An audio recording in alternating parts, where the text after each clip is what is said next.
Hello, I'm Edward Viljoen. What a time it is to be a practicing metaphysician in the world today.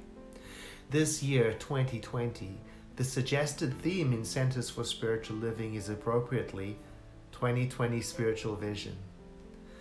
Seeing clearly, spiritually speaking, is particularly important right now as our world moves through a pandemic. We have options when it comes to what we accept into our minds. And as our founder, Dr. Ernest Holmes, said, we learn through repetition. So an excellent question to ask ourselves right now is, what am I repeatedly filling my mind with? And is it helping me to see clearly? Interestingly, 2020 vision is the minimum requirement for certain occupations.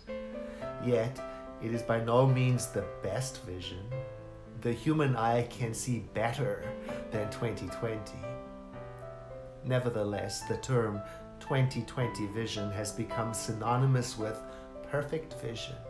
And this is an excellent reminder for us not to settle for average and to be mindful of what the group mind asserts is normal, especially in the spiritual realm, where we are called to look higher, deeper, and more clearly into the nature of things so that we don't accept the minimum as ordinary or inevitable.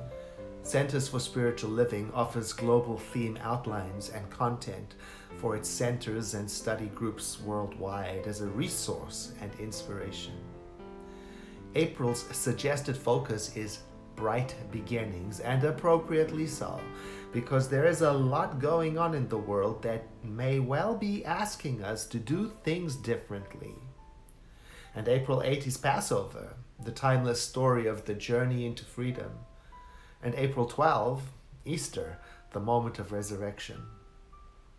Whether you are Christian or Jewish or a religious scientist like I am, or something else, these stories, as well as the birthing of spring in nature, can be for us metaphors, encouragement to imagine a bright new beginning individually and collectively.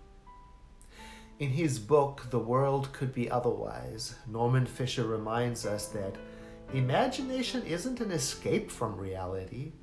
Imagination deepens and enriches reality, adding texture, depth, dimension, feeling, and possibility.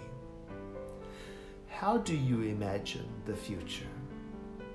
Not only does our teaching, The Science of Mind, encourage us to use our imagination in this way, it assures us too that you and I may become better at seeing through the confusions of life to something greater when we practice using our imagination. This month's themes are created by our Center for Spiritual Living Home Office. Reverend Sonia Byrne, Reverend Barbara Bew, Reverend Mark Gilbert, and Reverend Nicole Merges. Our founder, Dr. Ernest Holmes, asked us to imagine that there is at our center a clear channel to the infinite, which is forever pouring out through us in a unique way. How do you imagine the infinite wants to express something new through you? My blessings to you.